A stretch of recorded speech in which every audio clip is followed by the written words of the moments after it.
Agrovision foundation Nagpur द्वारा आयोजित Agrovision किसान प्रशिक्षण केंद्र के भूमि पूजन एवं प्राकृतिक खेती पुस्तक के मराठी संस्करण नैसर्गिक खेती के विमोचन समारोह में हम सब के प्रेरणा स्रोत और सबके लिए एक आदर्श व्यक्तित्व भारत के सड़क परिवहन और राजमार्ग, जल संसाधन, नदी विकास और गंगा संरक्षण मंत्री भारत सरकार आदरणीय श्री नितिन गडकरी जी, माननीय डॉक्टर नितिन पाटिल जी, कुलपति महाराष्ट्र पशु व मत्स्य विज्ञान विश्वविद्यालय नागपुर, माननीय डॉक्टर शरद गड़ाख जी, कुलपति डॉक्टर पंजाबराव देशमुख कृषि विश्वविद्यालय अकोला, माननीय श्री रवि बोरटकर जी, अध्यक्ष एग्रोविजन फाउंडेशन, माननीय श्री शिरीष भगत, कार्यकारी सदस्य एग्रोविजन, माननीय श्री रमेश मानकर जी, कोषाध्यक्ष एग्रोविजन फाउंडेशन, माननीय डॉक्टर सी के टिम्बड़िया जी, वाइस चांसलर प्राकृतिक विज्ञान यूनिवर्सिटी गुजरात, एग्रोविजन फाउंडेशन के कार्यकारी समिति के सभी आदरणीय सदस्यगण, सभी सम्मानित किसान बंधुओं, देवी और सज्जनों, गत वर्ष इसी प्रकार का एक विशाल एग्रोविजन फाउंडेशन द्वारा लाखों किसानों का सम्मेलन मुझे नागपुर में देखने का सौभाग्य मिला था। आज पुनः माननीय गडकरी जी का आदेश हुआ और आप सब लोगों के दर्शन करने का पुनः सौभाग्य प्राप्त कर रहा हूं। इसके लिए मैं एग्रोविजन फाउंडेशन माननीय गडकरी जी का विशेष रूप से आभार व्यक्त करता हूं। भाई और बहनों, उस समाज का, उस क्षेत्र का, उस राष्ट्र का सौभाग्य होता है जहां कुछ ऐसे मनीषी, चिंतक और सकारात्मक सोच वाले लोग होते हैं जो भावी पीढ़ियों को रात दिन देने का काम करते हैं। उनमें ऐसे व्यक्तित्व आदरणीय नितिन गडकरी जी हैं जो रात और दिन सोचते ही रहते हैं। हम सब तो उनके मुंह की ओर देखते ही रहते हैं। एक कार्य खत्म होता नहीं, नया विजन सामने आ जाता है। और हम सब इन बातों को एक युग था कि काल्पनिक सोचते थे। मैं जब छोटा बच्चा था तो हम बैल से, रेट हमारे यहां बोलते हैं, कुएं से पानी निकलता था। और उस जमाने में गडकरी साहब जैसे कुछ ऐसे लोग थे जो हमें कहते थे कुछ ही दिनों में ऐसा जमाना आएगा कि आप बटन दबाओगे तो धरती से पानी अपने आप निकलेगा। इसको आजकल हम ट्यूबवेल बोलते हैं, पंप्स बोलते हैं। और हम कहते थे ये कैसा बावला आदमी आ गया जो यूं कहता रात दिन 2 बैल चलते हैं, पीछे आदमी डंडा लेके चलता है, तब थोड़ा बहुत पानी मिल पाता है। और ये बोलते हैं कि बटन दबाने से ही धरती में पानी निकलेगा। हम सब मजाक करते थे, लेकिन वो मजाक नहीं संभव हो पाया। तो गडकरी जी ऐसे विजनरी लीडर कि जो कहते हैं उसको किए बिना छोड़ते ही नहीं। भाई और बहनों, महान पुरुष कौन होते हैं? जो महान पुरुष वो होते हैं जो बने बनाए रास्ते पर नहीं चलते, वो रास्ता नया बनाते हैं, और बनाते ही नहीं, जमाने की गर्दन पकड़ करके लोग उस पर चलाने का भी काम करते हैं। तो गडकरी जी एक ऐसे व्यक्तित्व और नेता हैं कि जो काम करना भी जानते हैं और काम करवाना भी जानते हैं। जीवन में वही सफल व्यक्ति है जो खुद काम करना भी जानता है और करवाना भी जानता है। और ये सौभाग्य नागपुर की इस धरती को मिला, और आपके बीच में एक नई नई सोच और चिंतन वो देते हैं। आश्चर्य वो शहर में है, खेती और शेतकरी के प्रति कितना सम्मान का भाव उनका है। इस विदर्भ के क्षेत्र में 10,000 किसान खेती की गरीबी खर्चों से दुखी होकर आत्महत्या के लिए मजबूर हुए, और उनके मन में एक भाव पैदा हुआ कि मैं इस किसान की समृद्धि का मार्ग तय करूंगा। अपने आज के संबोधन में किस प्रकार से उन्होंने एथनॉल की बात की, हाइड्रोजन की बात की, इलेक्ट्रिसिटी के इंजन कंपनियों से बनवा दिए, और इनके पीछे उनकी सोच एक ही है कि मेरे देश का किसान केवल अन्नदाता नहीं, वो ऊर्जादाता भी बने और वो आत्मनिर्भर हो। भारत के माननीय प्रधानमंत्री जी ने हम सबको एक विजन दिया है कि 2047 तक भारत को एक विकसित भारत बनाना है, विकसित राष्ट्र बनाना है। उस दिशा में मैं समझता हूं कि आज जो वक्तव्य गडकरी साहब ने दिया है, यही वो रास्ता जो भारत को आत्मनिर्भर बना पाएगा, विकसित भारत बना पाएगा। आप सब इतनी बड़ी संख्या में शेतकरी भाई आए हैं, और मुझे आज आपके दर्शन करने का सौभाग्य मिला। भाई और बहनों, पिछले 8-9 वर्ष से मैं खुद खेती करता भी हूं और पशुपालन भी करता हूं। कुरुक्षेत्र में मेरा गुरुकुल है, जिसमें 200 एकड़ भूमि पर मैं आपकी तरह यूरिया, डीएपी, जंतुनाशक ही दवाई डालता था। लेकिन वहां कुछ ऐसी घटना हुई कि जिसने मेरे चिंतन को बदल दिया।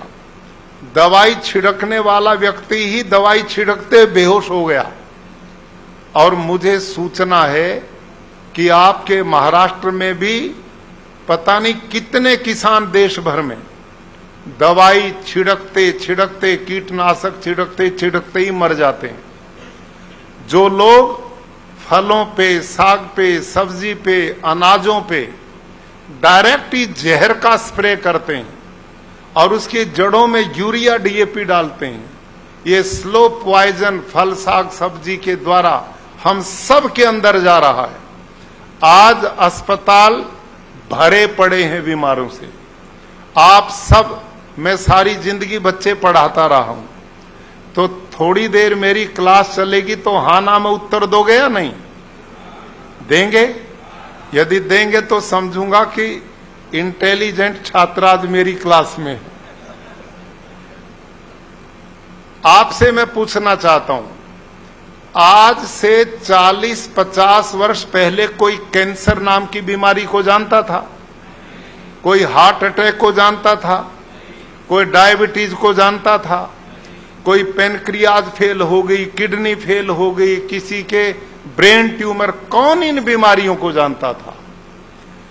अभी 1, 2, 3 अगस्त को राष्ट्रपति भवन में पूरे भारत के गवर्नर्स का एक सम्मेलन था। उस सम्मेलन में माननीय प्रधानमंत्री जी, भारत के राष्ट्रपति, उपराष्ट्रपति, गृह मंत्री जी, कृषि मंत्री और लगभग 5 विभागों के केंद्रीय मंत्री भी उपस्थित रहे और उनमें उनके सेक्रेटरी भी उपस्थित थे। 3 दिन की कार्यशाला थी वो हमारी।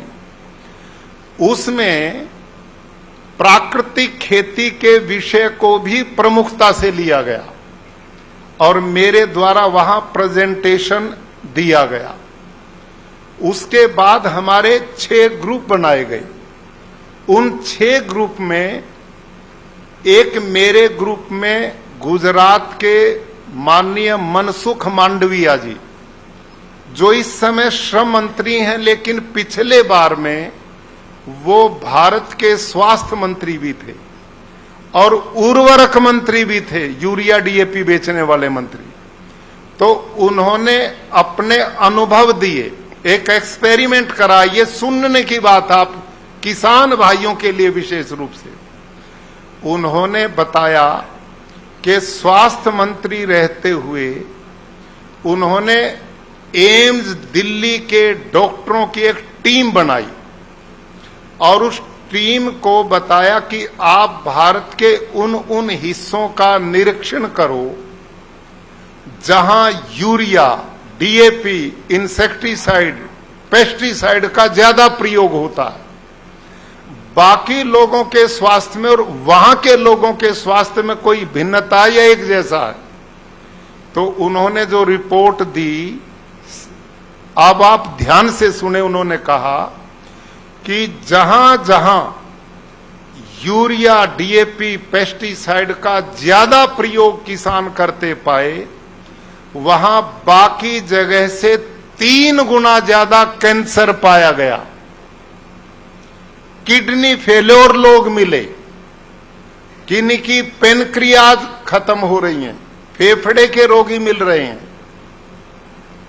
और इनके साथ साथ जो सबसे खतरनाक बात उन्होंने बताई, सबसे खतरनाक, उन्होंने बताया कि बच्चों के डीएनए चेंज हो रहे, लड़कियों के दाढ़ी मूंछ आ रही है और खतरनाक, आगे बालक बच्चे पैदा करने की स्थिति में भी रह पाएंगे, चिंता का विषय है। ये आप द्वारा खेतों में यूरिया, डीएपी, अंधाधुंध पेस्टिसाइड का परिणाम सामने आ चुके। और भाई और बहनों, इतना ही नहीं, ये तो रोगों की बात है।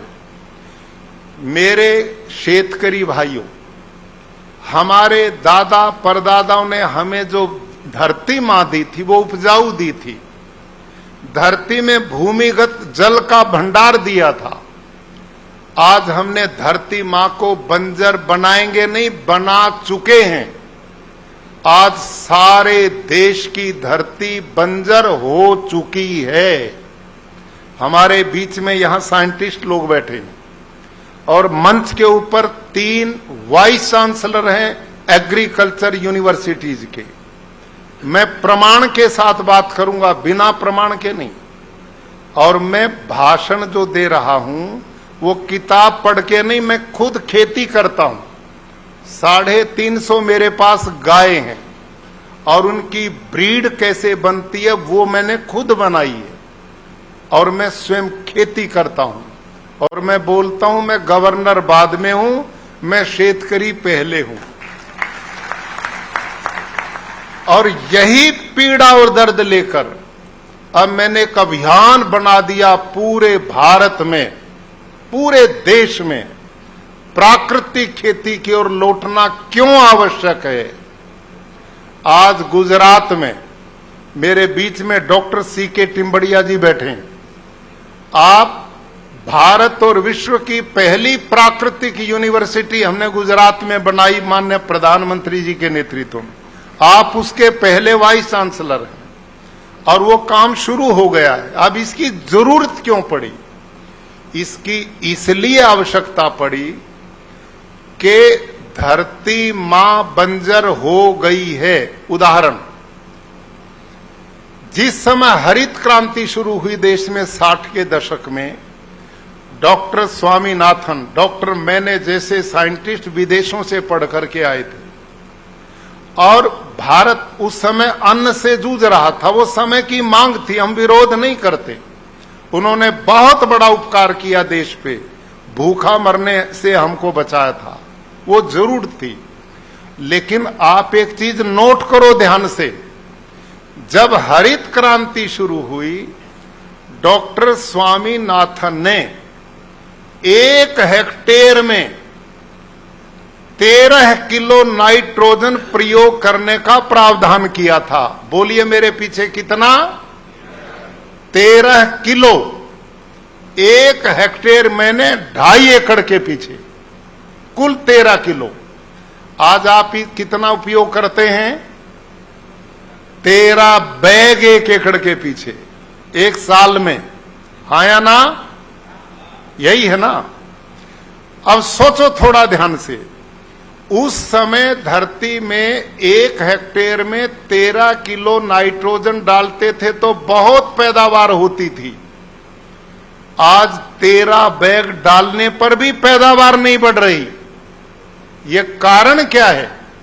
इसका कारण यह है कि उस समय भारत की सारी धरती जंगल की भूमि की तरह उपजाऊ थी। उसका ऑर्गेनिक कार्बन 2 से 2.5% था पूरे देश की धरती का। इसी का कारण था कि 13 किलो नाइट्रोजन डलता था और पैदावार बहुत होती थी।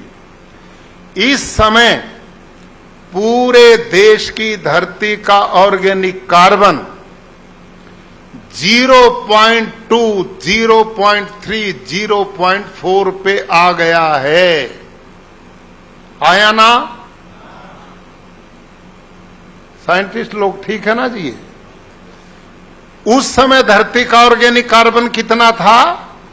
2 से 2.5%, यानी कि जंगल की भूमि की तरह सारी देश की धरती उपजाऊ। और आज सारे देश की धरती का ऑर्गेनिक कार्बन 0.234 पे आ गया। और यहां जो साइंटिस्ट लोग बैठे, इन्हीं से पूछिए, जिस धरती का ऑर्गेनिक कार्बन 0.5 से 5 से नीचे है, वो बंजर होगी नहीं, हो चुकी है। समझ में आई कि नहीं इतनी बात? तो आपने और मैंने सब ने मिलकर इन पिछले 70-80 साल में अपने बड़े लोगों से मिली धरती को जो उपजाऊ उन्होंने दी थी, उसको बंजर बना दिया है। और इसी का परिणाम हर साल यूरिया, डीएपी, कीटनाशक बढ़ाना पड़ रहा है। और इस बढ़ने के साथ लागत भी बढ़ रही है।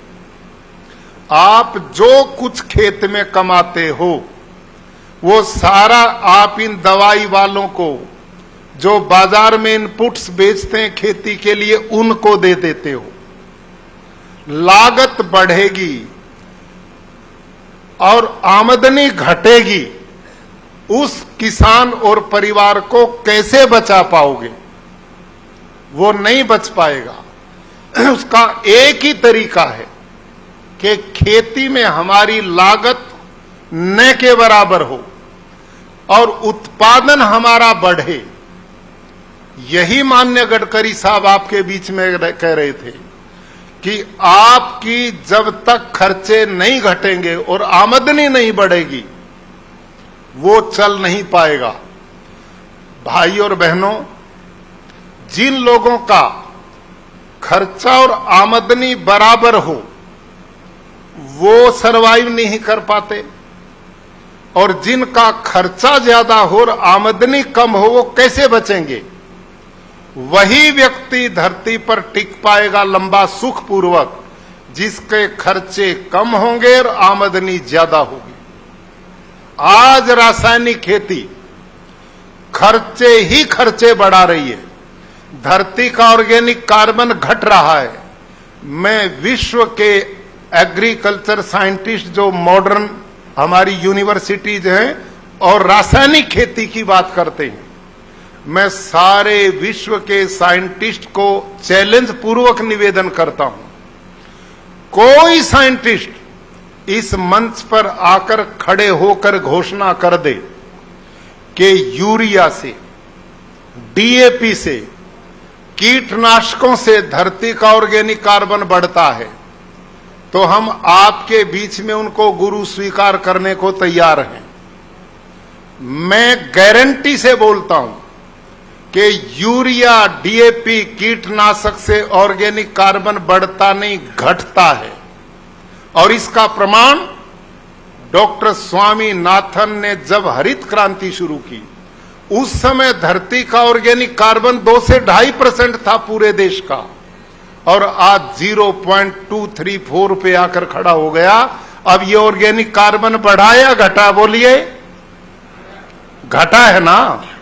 और जिस धरती में जितना ऑर्गेनिक कार्बन बढ़ेगा, उदाहरण के लिए जैसे हमारे शरीर को ऑक्सीजन की जरूरत है, जैसे हमारे शरीर को ब्लड की जरूरत है तभी ये चलता है, ऐसे ही धरती मां को भी ऑर्गेनिक कार्बन के बिना ये पैदावार नहीं दे सकती।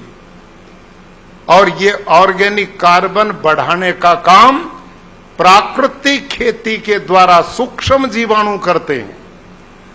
गांडूल करता है, केचुआ करता, अर्थवर्म करता है, मित्र कीट करते हैं। इस काम में हमने कुछ नहीं करना है, बस प्रकृति की व्यवस्था को छेड़ना नहीं है, उसको व्यवस्था को खराब नहीं करना। अगली बात, उत्तर देंगे आप कभी जंगल में गए होंगे। जंगल में सैकड़ों हजारों तरह के पौधे होते हैं, वनस्पति होती, स्वतः होते हैं। आप सबसे पूछता हूं मैं, वहां यूरिया कौन देने जाता है? डीएपी कौन देता है? जंतुनाशक, कीटनाशक कौन डालता है? वहां गोबर की खाद कौन डालता है? वहां पानी देने कौन जाता है? कोई भी नहीं जाता। और जंगल का पेड़ जब फल का समय आता, फलों से लद जाता है। और जंगल के पेड़ के किसी भी पत्ते को तोड़िए और लेबोरेटरी में ले जाइए, प्रयोगशाला में, और उस पर रिसर्च कराइए, खोज कराइए, उस पत्ते में एक भी पोषक तत्व की कमी नहीं मिलेगी। उसमें phosphor, zinc, potash, magnesium, iron, copper सब कुछ है। जब जंगल में प्रकृति सारे तत्वों की पूर्ति हर पेड़ पौधे के लिए करती है, तो वो मेरे खेत में क्यों नहीं करेगी? जो नियम जंगल में काम करता है वही हमारे खेत में काम करे। इसका नाम प्राकृतिक खेती है, नेचुरल फार्मिंग है। समझ में आई बात? अब ये स्थिति कैसे बनेगी? ये स्थिति ऐसा घबराने की कतई जरूरत नहीं है।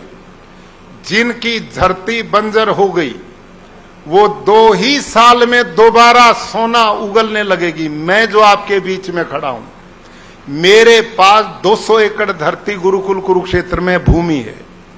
उसमें 100 एकड़ मेरी धरती आपकी तरह बंजर बन चुकी थी।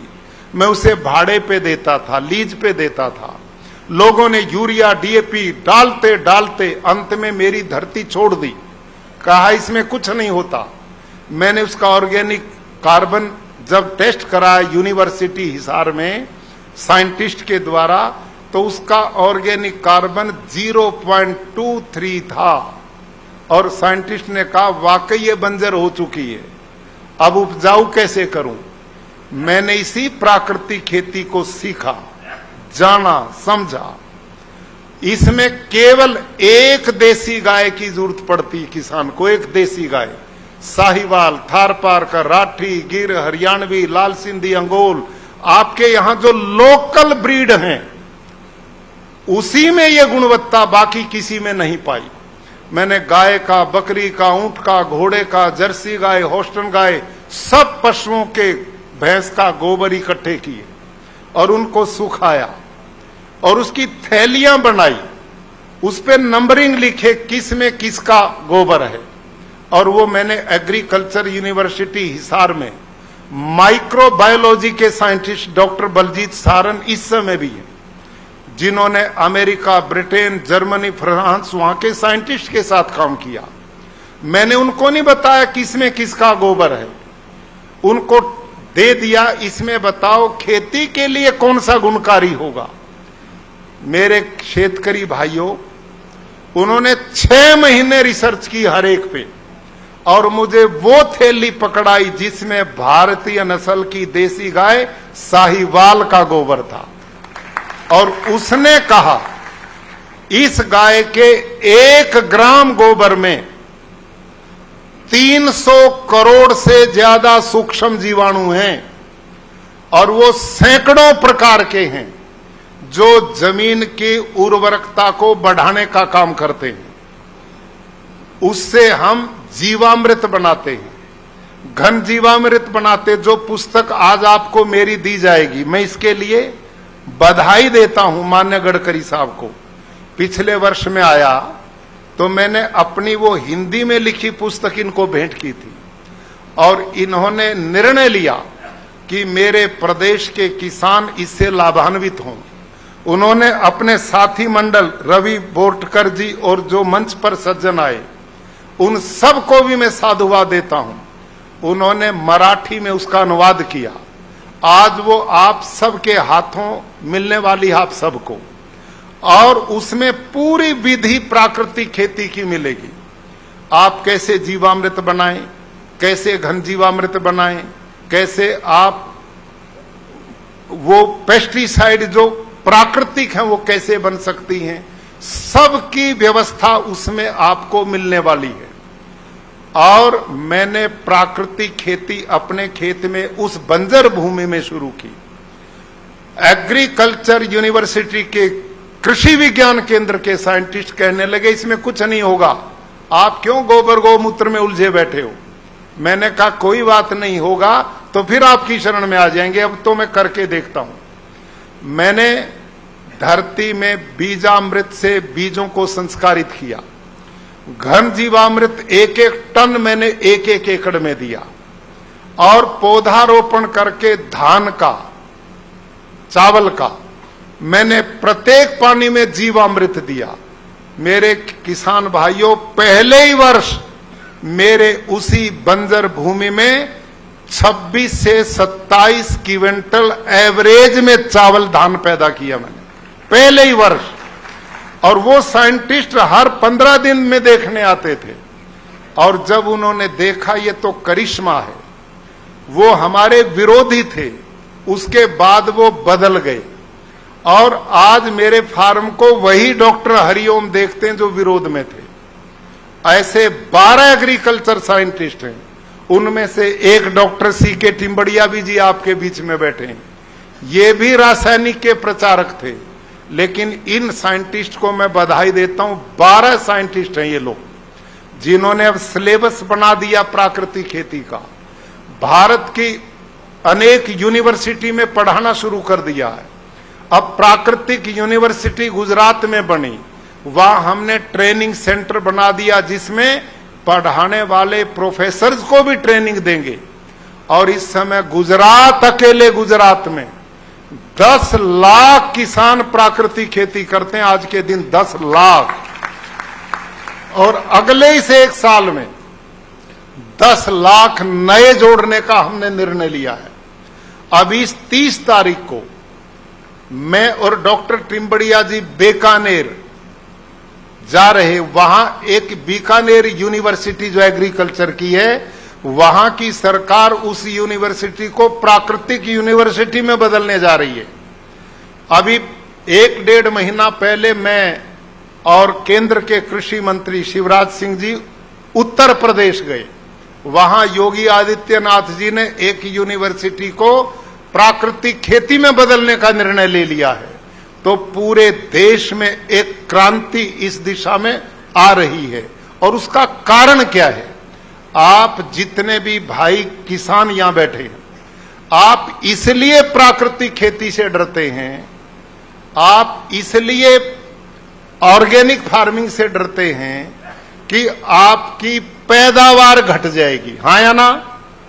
उत्पादन घट जाएगा यदि हम प्राकृतिक खेती करेंगे। यही सोचते हो कि नहीं? मैं भी इस निष्कर्ष पर पहुंचा हूं। ये जो प्राकृतिक खेती है, और ऑर्गेनिक फार्मिंग है। इन दोनों में मूलभूत बहुत बड़ा अंतर है। मैंने पहले रासायनिक खेती छोड़ी तो 3 साल मैंने जैविक खेती की थी, ऑर्गेनिक फार्मिंग की। उसमें न मेरी मेहनत कम हुई, न मेरी लागत कम हुई, न मेरे को उत्पादन पूरा मिला, और मैं निराश था कि यह खेती नहीं चलेगी। और कारण कैसे पता लगा? मैंने डॉक्टर हरिओम, जो एग्रीकल्चर यूनिवर्सिटी हिसार के सीनियर साइंटिस्ट हैं, केवीके के हेड थे, मैंने उनसे ये ट्रेनिंग ली थी जैविक खेती की। तो मैंने कहा, डॉक्टर साहब आपकी खेती करते 3 साल हो गए, मेरे को लाभ नहीं हो रहा।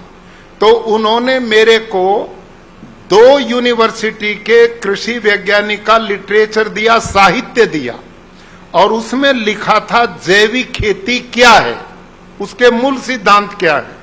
अब इसको ध्यान से थोड़ा सा सुनिए आप। जो जैविक खेती है उसमें जो गांडुल प्रयोग होता है, जो उसमें केचुआ प्रयोग होता है, अर्थवर्म, वो भारत का है ही नहीं, वो बाहर से आयात किया जाता है और किसान एक दूसरे से खरीदते हैं। मैंने भी खरीद के लिया था। वो गांडुल केवल गोबर खाता है, मिट्टी नहीं खाता, धरती में छेद नहीं करता, और एक टेम्परेचर बढ़ता तो मर जाता, घटता तो भी मर जाता है। शरीर से हैवी मेटल छोड़ता है, वो खाद में मिलकर हमारे आहार में जाते हैं। एक बात। दूसरा, अब ध्यान से थोड़ा सुनिए। जैविक खेती में हम पक्के पिट बनाते हैं, गड्ढे बनाते हैं ईंट से, और उसमें गोबर की खाद डालते हैं, उसमें खेत का कोई पत्ते वत्ते वो भी डालते हैं, और उसमें उस केचुए को छोड़ते हैं जो बाहर से लाया हुआ है, वो उसको खाता है।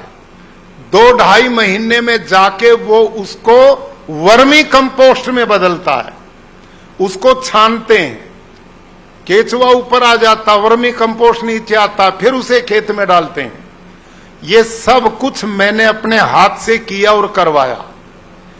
अब जब सब कुछ करने पर भी उत्पादन पूरा नहीं मिला, और मैंने देखा कि भारत की सरकारें, प्रदेश सरकारें जैविक खेती को पिछले 30-40 साल से प्रमोट करने पर लगी है, लेकिन भारत में कोई सफल मॉडल इसके नहीं बन पाए, लोगों में लोकप्रिय नहीं हो पाया। और आप जितने किसान बैठे, आपने भी इसको नहीं अपनाया। क्यों? क्योंकि इसमें पैदावार पूरी आपको नहीं मिली। ये कारण रहा, मेरे को भी नहीं मिली। कारण जाना तो क्या पाया कि वो जो साहित्य मेरे को वैज्ञानिक ने दिया, उसमें लिखा था, अब ध्यान से सुनना। और आप, भारत के लोगों का पेट भरने के लिए 2 अनाज सबसे ज्यादा उपयोग में आते हैं, एक गेहूं और एक चावल। हाँ या ना? ठीक है।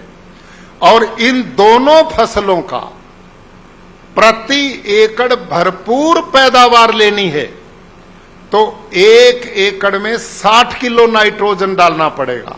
कितना? 60 किलो। बोलो भाई विद्यार्थियों मजबूत, 60 किलो। अब जैविक खेती के द्वारा 60 किलो नाइट्रोजन कैसे मिलेगा?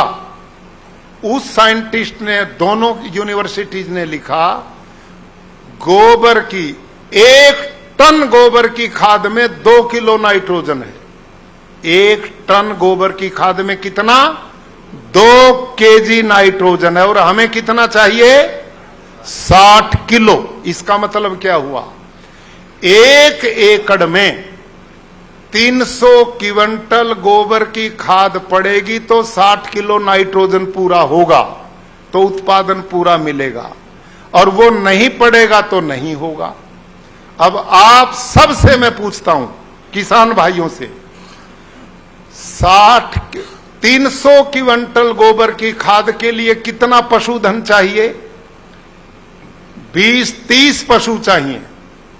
किसान के पास एकड़ 1, पशु 30, वो पशु पालेगा या परिवार पालेगा? हाँ या ना बोलो, क्या ये संभव है? क्या आज इतना पशुधन हमारे पास में है कि प्रति एकड़ 300 क्विंटल गोबर की खाद डाली जा सके? नहीं है। नंबर 2, इतनी गोबर की खाद जिस खेत में पड़ेगी तो वहां अनवांटेड घास, खरपतवार, यानी कि बिना जरूरी जंगली घास बहुत पैदा होगा। हाँ या ना? उसको निकालने में सारा दिन लेबर लगेगी, जो पैदा नहीं होता वो लग जाएगा। दूसरी बात, तीसरी, उन्हीं साइंटिस्ट ने आगे लिखा कि यदि आप 300 क्विंटल प्रति एकड़ गोबर की खाद नहीं डाल सकते तो ये जो केचुए के द्वारा बनी वर्मी कंपोस्ट है 150 क्विंटल में वही काम हो जाएगा जो 300 क्विंटल गोबर की खाद में होता है, यानी कि आधी लगेगी। 300 क्विंटल की बजाय 150 क्विंटल में 60 किलो नाइट्रोजन पूरा होगा। अब हम उनसे पूछते हैं कि 150 क्विंटल में कौन सा कम लगती है? उसमें 30 पशु चाहिए थे, ये 150 क्विंटल में 15 पशु चाहिए। अब एकड़ एक 15 पशु किसान कैसे पालेगा? तो ये संभव नहीं है। अगली बात, इतना गोबर की खाद जिस खेत में पड़ेगी उसमें मीथेन जैसी गैसेज पैदा होंगी जो पर्यावरण को खराब करेगी। मीथेन इसमें जो पैदा होती है वो कार्बन डाइऑक्साइड से 22 गुना खतरनाक है ग्लोबल वार्मिंग लाने के लिए। इसका नाम है जैविक खेती, इसका नाम है ऑर्गेनिक फार्मिंग। इसका परिणाम ये लोकप्रिय नहीं हो पाई देश में। प्राकृतिक खेती क्या है? इसमें इनपुट्स बाहर से नहीं लाना पड़ता। जैविक खेती में इनपुट्स बाहर से भी लेना पड़ता है, रासायनिक खेती में भी लेना पड़ता है और लागत कम नहीं होती। प्राकृतिक खेती में केवल एक गाय की जरूरत है, उसका गोबर गोमूत्र, थोड़ा सा गुड़ चाहिए, थोड़ा दाल का बेसन चाहिए और 2 मुट्ठी मिट्टी चाहिए। ये जीवामृत, घन जीवामृत इसी से बनता है। गांव का पैसा गांव में, शहर का पैसा भी गांव में। ये पद्धति है प्राकृतिक खेती की। इसमें कोई लागत आपको बाहर से लेनी नहीं पड़ती। और काम कैसे होगा, खेती कैसे उपजाऊ बनेगी, वो अंतिम बात में बताकर समाप्ति की ओर आता हूं। अब रासायनिक खेती ने हमें बर्बाद कैसे किया उसका एक चित्र मैं आपको दिखाऊंगा। अभी 5 जून 2024 की घटना है। ये जो रासायनिक खेती है ना किसान भाइयों, जिसमें यूरिया डीएपी आप छिड़कते हो, जब यूरिया डीएपी खेत में डालते हो तो इसमें नाइट्रोजन होता है और ये नाइट्रोजन जब ऑक्सीजन के संपर्क में आता है तो एक तीसरी गैस पैदा होती जिसका नाम है नाइट्रस ऑक्साइड।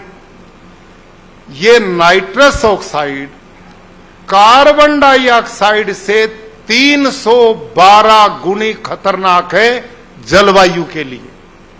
दोबारा सुनो ध्यान से, जो गोबर से गैस मीथेन निकलती है वो तो कार्बन डाइऑक्साइड से 22 गुना खतरनाक है, लेकिन यूरिया डीएपी से जो नाइट्रोजन ऑक्सीजन में मिलती है उससे जो नाइट्रस ऑक्साइड बनती है वो 312 गुना ज्यादा खतरनाक है। अब आप सोचिए, इस देश और दुनिया में लाखों टन यूरिया धरती पर फैलाते हो, इस ग्लोबल वार्मिंग में कितना बड़ा योगदान है। नीति आयोग की एक विशेषज्ञ ने मुझे बताया 24% ग्लोबल वार्मिंग के लिए आपकी ये रासायनिक खेती जिम्मेवार है। इसने पानी पीने का नहीं छोड़ा, ये बोतल लिए हम घूमते हैं। धरती में भूमिगत पानी नहीं छोड़ा क्योंकि वर्षा जल धरती पी ही नहीं रही। धरती पत्थर बन गई, बंजर बन गई। इसका प्रमाण अभी 5 जून को हमने एक नया गुरुकुल कुरुक्षेत्र में बनाया, उसका ग्राउंड छोटा पड़ गया, बच्चे ज्यादा आ गए। मैंने अपने मैनेजमेंट को कहा कि बराबर में किसान से भाड़े पर एग्रीमेंट करो, 10 साल का जमीन बच्चों के ग्राउंड के लिए लो। हम उसमें पाइप गार्ड करके और बच्चों के लिए फेंसिंग करना चाहते थे।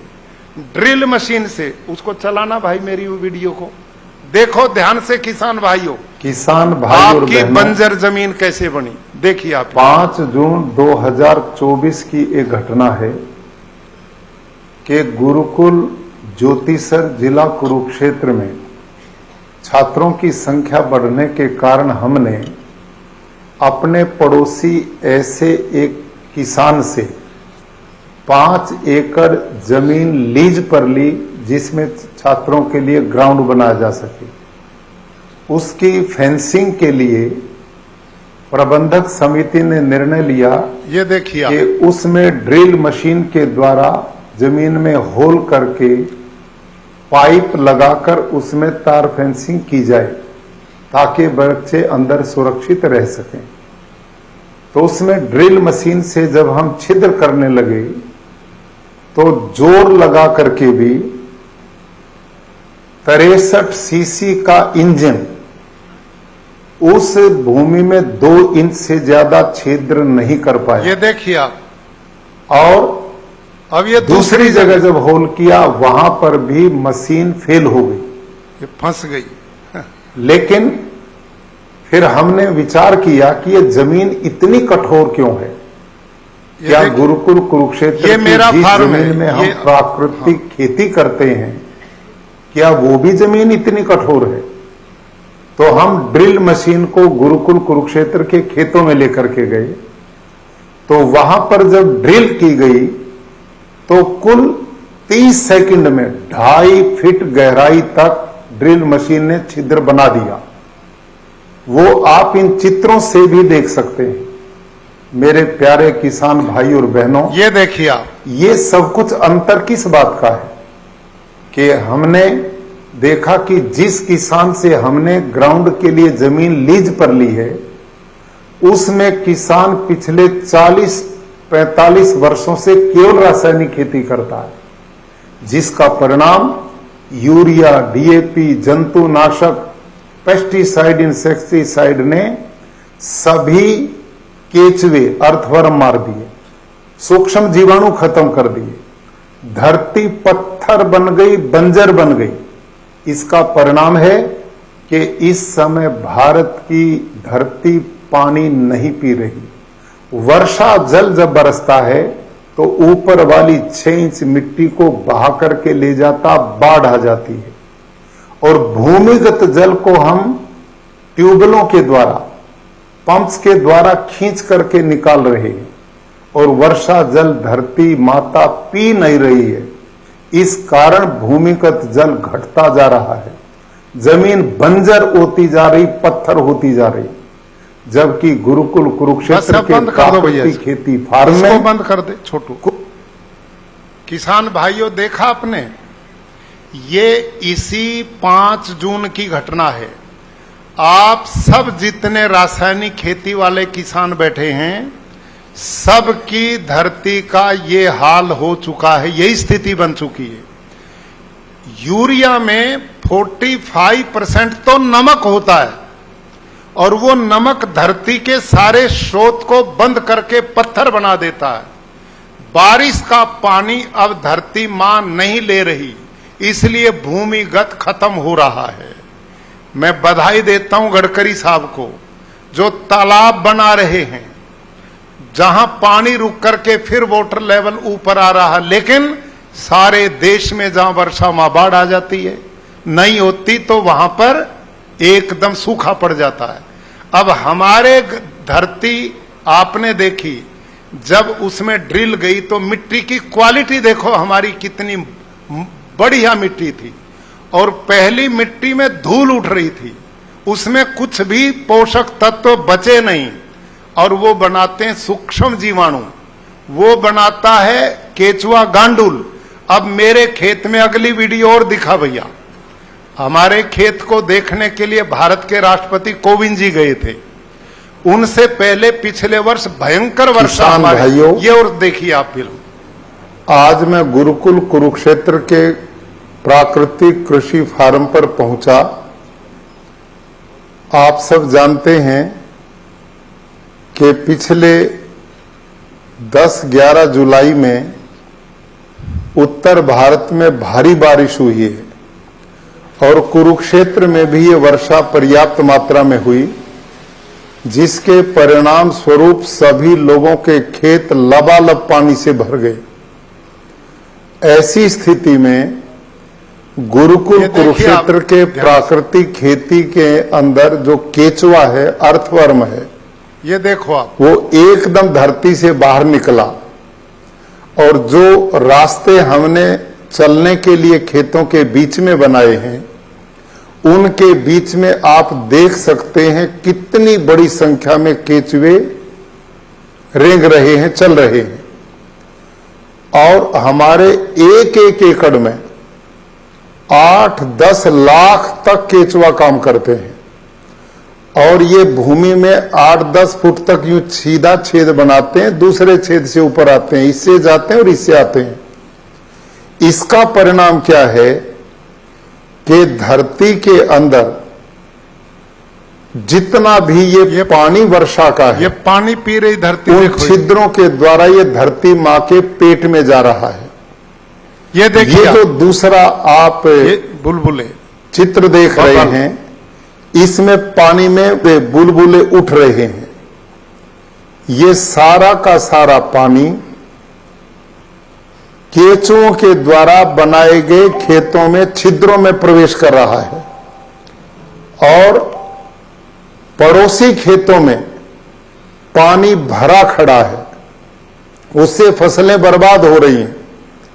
लेकिन हमारे खेत का जितना भी पानी था वो केचुए द्वारा बनाए गए छिद्रों के द्वारा सारा धरती मां के पेट में चला गया। यह है नेचुरल वाटर हार्वेस्टिंग सिस्टम। अब बंद कर दे भैया इसको। इसके लिए किसान भाइयों, ये प्रैक्टिकल है। ये आपने ये सब चीजें केवल पुस्तकीय नहीं बता रहा मैं, ये खेत में मेरे में जो हुआ देखता। आपके यहां इतना गांडुल है किसी के खेत में, बताओ? ये देखो आप, अब समझो, ये जो गांडुल है ये एक जीवन में 40 से 50 हजार बच्चों को जन्म देता है और ये धरती में देखो यूं छेद बनाता है और दूसरे से आता है, इससे उसी से वापस नहीं आता। ये मनरेगा वाले तो आपसे शाम तक पैसे मांग लेते हैं, ये तो बिना पैसे का मजदूर भगवान ने आपको भेजा है। और ये केचुआ जो धरती 10 फीट तक छिद्र बनाता है, उसको वर्मी वोश से लिपाई करते जाता है। 10 फीट तक धरती को ऑक्सीजन मिलता है, उसकी फर्टिलिटी बढ़ती है, पूरी जमीन को मुलायम बनाता, पूरे छिद्र बनाता है और नीचे वाली खनिज पूर्ण मिट्टी को खा के जब पेट से निकालता है तो आपके खेत की मिट्टी से इसके पेट से निकली मिट्टी में 6 गुना ज्यादा नाइट्रोजन है। ये जो लोग कहते हैं ना नाइट्रोजन कहां से आएगा, ये मैं बता रहा हूं। 6 गुना नाइट्रोजन इसके पेट की मिट्टी में है, 9 गुना ज्यादा फास्फोरस है और 11 गुना ज्यादा पोटास है। और शेतकरी भाइयों, जब ये मरता है ना ये केचुआ अपनी उम्र पूरी करके, तो धरती के 16 प्रकार के पोषक तत्व की पूर्ति करता है। धरती को 16 तत्व से ज्यादा किसी की भी जरूरत नहीं है। सारे पोषक तत्व अपना शरीर का बलिदान देता है। हम इतने लोग बैठे हैं, हमारे शरीर में एक भी तत्व की कमी हो जाए तो विदाई होती कि नहीं? हमारे में सारे तत्व हैं, इसमें भी सारे तत्व के तभी जीता है। और ये जीता है, मरता है, जीते हैं, मरते हैं। एक मरता है और 40,000 देके जाता है। अब मेरे खेत में, ये तो 2 साल पहले का चित्र हो गया, पिछले वर्ष का, अब इनकी संख्या और बढ़ गई है। और गौ माता के पेट में जो सैकड़ों तरह के सूक्ष्म जीवाणु हैं, वो आकाश से नाइट्रोजन को खींचते हैं, 78% नाइट्रोजन आकाश में, उसका भोजन बना के पौधे को देते हैं। धरती माँ में phosphor, zinc, potash, magnesium, iron, copper का भंडार है, लेकिन वो तत्व अपने आप पौधे का भोजन नहीं बनते। उदाहरण के लिए अंतिम, आपके घर में किचन है कि नहीं? सबके घर में किचन में भोजन बनाने का सारा सामान है। वहां चावल भी है, आटा दाल भी है, सब्जी भाजी भी है, गैस भी है, सब कुछ है। लेकिन यदि किचन में मां बहन बेटी भोजन बनाने ना जाए तो क्या बन के अपने आप बाहर आ जाएगा? बोलो। सामान तो सारा है भोजन बनाने का, लेकिन बनाने वाला नहीं तो नहीं बनेगा। वही चीज धरती माता में सब कुछ भोजन बनाने का सामान है पौधे के लिए। Phosphor, zinc, potash, magnesium, iron, copper सब कुछ है। लेकिन जो पौधे का भोजन बनाने वाला ये केचुआ था, भोजन बनाने वाले जो वर्कर सूक्ष्म जीवाणु थे, वो यूरिया, डीएपी, इस जहर ने सारे मार दिए। जब भोजन बनाने वाला नहीं छोड़ा तो पौधे को भोजन कहां से मिलेगा? आप ये काम कर रहे हो, ये काम हमने किया है। ये बहुत बड़ी रासायनिक खेती षड्यंत्र है। अभी मेरे को माननीय गडकरी साहब बता रहे थे, लगभग 1,60,70,000 करोड़ रुपए का केवल यूरिया, डीएपी पे सब्सिडी जो विदेशों से आता है, और फिर उसे किसान खरीदता है, फिर उसे हम धरती में डालते हैं, धरती को बंजर और मां को जहरीला बनाते हैं, और वो सब जहर भोजन फल के द्वारा हमारे शरीर में जाता है। फिर हम बीमार होकर अस्पताल में जाते हैं, फिर वहां डॉक्टरों का चक्कर भी उछलता है। पहले यहां लुटाई, फिर वहां बर्बादी। कैसे बचोगे? इसका एक ही तरीका है। आप, समय इतना नहीं कि मैं एक एक चीज की व्याख्या कर पाऊं, मोटी मोटी मैंने जानकारी आपके बीच में दी है। प्राकृतिक खेती में उत्पादन कम नहीं होगा। आपकी धरती पहले ही साल उपजाऊ बननी शुरू हो जाएगी। मेरी वही धरती जिसका ऑर्गेनिक कार्बन 0.234 था, आज मेरी उसी धरती का ऑर्गेनिक कार्बन 1.7 है। 1.7। आज मेरी धरती जंगल की भूमि की तरह उपजाऊ बन गई है। आप सबकी धरती दोबारा उपजाऊ बन जाएगी। आने वाली पीढ़ियां आपको नमन करेंगी, और नहीं तो रोएंगी और हमें कहेंगी हमारे बड़े लोग बंजर जमीन दे करके गए, धरती में पानी छोड़ के नहीं गए, सूंघ लेने के लिए हवा दूषित करके गए, गौ माता धक्के खा रही मर रही है, और सब बीमार करके अस्पताल में भेज दिए। देश का धन बर्बाद हो रहा है। इन सब का निदान केवल प्राकृतिक खेती है। मैं बधाई देता हूं गडकरी साहब को, ये कितना चिंतन करते हैं। खेती तो खेती, पशुधन आपके लिए यहां मदर डेयरी को उन्होंने बुलाया।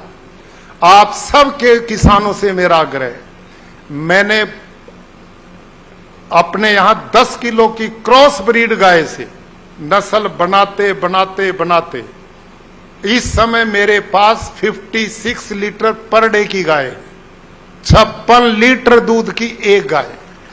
लेकिन अब मुझे पता लगा पिछले 5-7 साल पहले कि इनका दूध इतना अच्छा नहीं है, ये स्वास्थ्य के लिए उत्तम नहीं है, A2 दूध अच्छा नहीं है।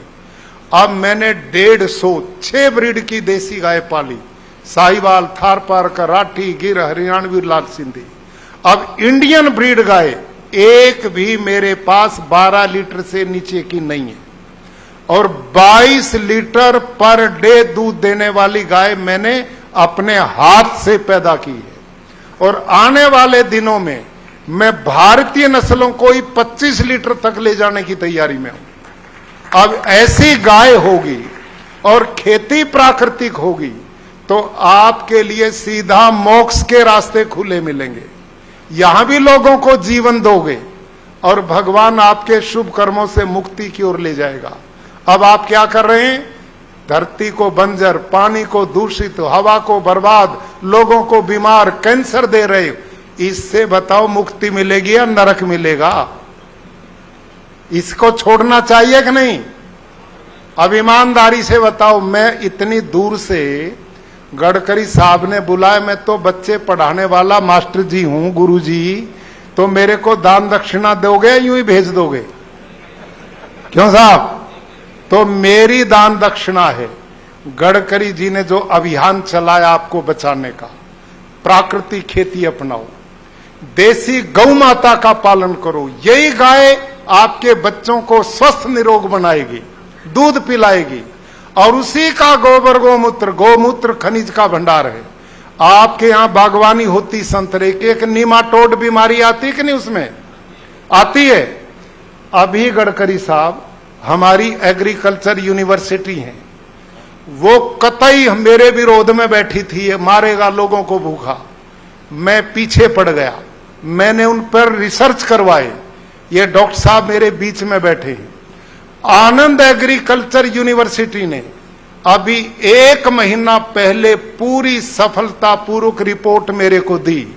नीमाटोड बीमारी का कोई इलाज दुनिया में नहीं, और केवल इलाज गोमूत्र में पा गया, मिल चुका है। और उन्होंने सिद्ध कर दिया, देसी गाय का गोबर गोमूत्र यानी कि जीवामृत, घन जीवामृत जहां प्रयोग होगा वहां पौधा सूख ही नहीं सकता। मैंने अपने खेत के बागों में प्रयोग किया, अनेक बीमारियों पर किया। जहां गौमूत्र है वहां खेत में बीमारी ढूंढी नहीं मिलेगी, उसकी पद्धतियां इस पुस्तक में मैंने दी हैं। तो भाई और बहनों, कतई निश्चिंत होकर ईमानदारी से आप प्राकृतिक खेती की ओर लौटो।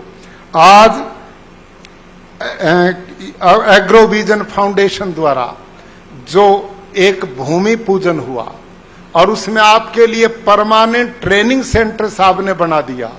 वो ट्रेनिंग सेंटर में तो कह रहा था तो 7 स्टार बना दिया। इतनी सुविधा आपको दे रहे हैं, चारों तरफ आपकी उपज के मूल्य की चिंता करते हैं, आपके अवशेष से वो एथनॉल बना करके आपको लाभ देने के रास्ते पर चल रहे हैं। ईमानदारी से इनके इस मिशन को सफल हम मिलकर के करें। और मैं एक बार चाहूंगा, हाथ खड़ा करके ईमानदारी से कहें, हम प्राकृतिक खेती को अपनाएंगे। धन्यवाद, धन्यवाद। और सारी में ना करो, थोड़ी में शुरू करो, फिर अपने आप बढ़ जाओगे, क्योंकि इसमें विवाद नहीं है। आज देश में करोड़ों किसान इस दिशा में बढ़ने लग रहे हैं। माननीय प्रधानमंत्री जी ने इस मिशन को एक जन आंदोलन बना दिया है। उन्होंने बजट में भी लिया, लाल किले की प्राचीर से भी बोला, अब ओलंपियन खिलाड़ी आए उनको भी कहा प्राकृतिक खेती का प्रचार देश में करो। तो आप करेंगे तो आप संपन्न होंगे, स्वस्थ होंगे और देश को आगे बढ़ा पाएंगे, विकसित भारत बना पाएंगे। आज के इस आयोजन के लिए मैं माननीय गडकरी साहब को, उनकी पूरी टीम को बहुत साधुवाद और बधाई देता हूं। आज देश को तो उन्होंने सड़कों से चमका ही दिया, जहां जाते हैं, और किसी को कोई नहीं जानता।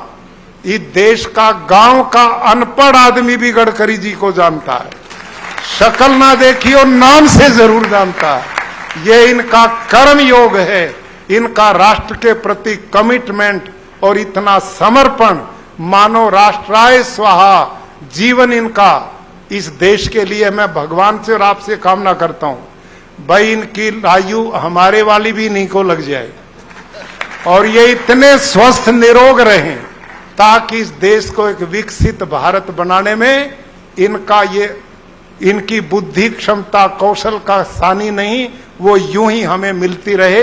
धन्यवाद। बहुत बहुत धन्यवाद महामहिम श्री आचार्य देवव्रत जी।